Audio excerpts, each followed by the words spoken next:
T एक linear transformation है जो वी से डब्ल्यू पर जा रही है और यहाँ पर वी और डब्ल्यू जो है वो फाइनाइट डायमेंशनल वेक्टर स्पेस है। आपसे टी के बारे में पूछा गया है कि कब वो 1 1 हो सकती है, कब वो 1 2 हो सकती है, रैंक नलिटी थ्योरम क्या कहती है, या टी की इन्वर्टिबल के बारे में हम क्या कह सकते हैं। क्योंकि देखिए जो रैंक होता है या 1 1 होता है वो हम चेक करते हैं रैंक से, और रैंक अगर इक्वल हो जाती है डायमेंशन ऑफ कोडोमेन के, इक्वल्स हो जाती है डायमेंशन या डायमेंशन ऑफ डोमेन के, सॉरी मैंने गलत बोला, अगर रैंक डायमेंशन ऑफ डोमेन के इक्वल हो जाती है तब हम 1 1 कह सकते हैं। अदर वे में हम ये कह सकते हैं नलिटी 0 हो जाए।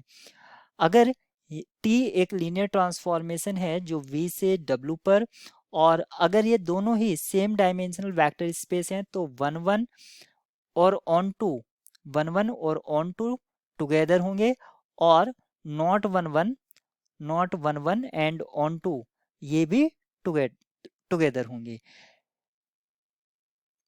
यहाँ पर ऑप्शन ए में कहा गया है कि जो टी है अगर उसकी डोमेन की डायमेंशन अगर कोडोमेन से कम हो जाए यानी कि लेस हो जाए तो इस केस में कभी भी आपका 1 1 नहीं होगा, नॉट 1 1,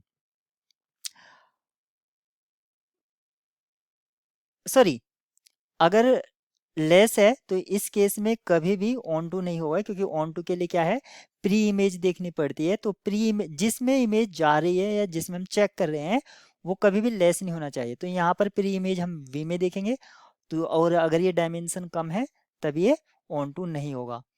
तो यहाँ पर ऑप्शन ए ट्रू हो जाता है इस बात से। ऐसे ही अगर टी की जो डायमेंशन है, सॉरी वी की जो डायमेंशन है वो अगर डब्ल्यू से ज़्यादा होगी, तो क्योंकि हम 1 1 के लिए कोडोमेन में चेक करेंगे और यहाँ पर इसकी डायमेंशन कम है तब भी ये 1 1 नहीं होगा, ऑप्शन बी भी सही है।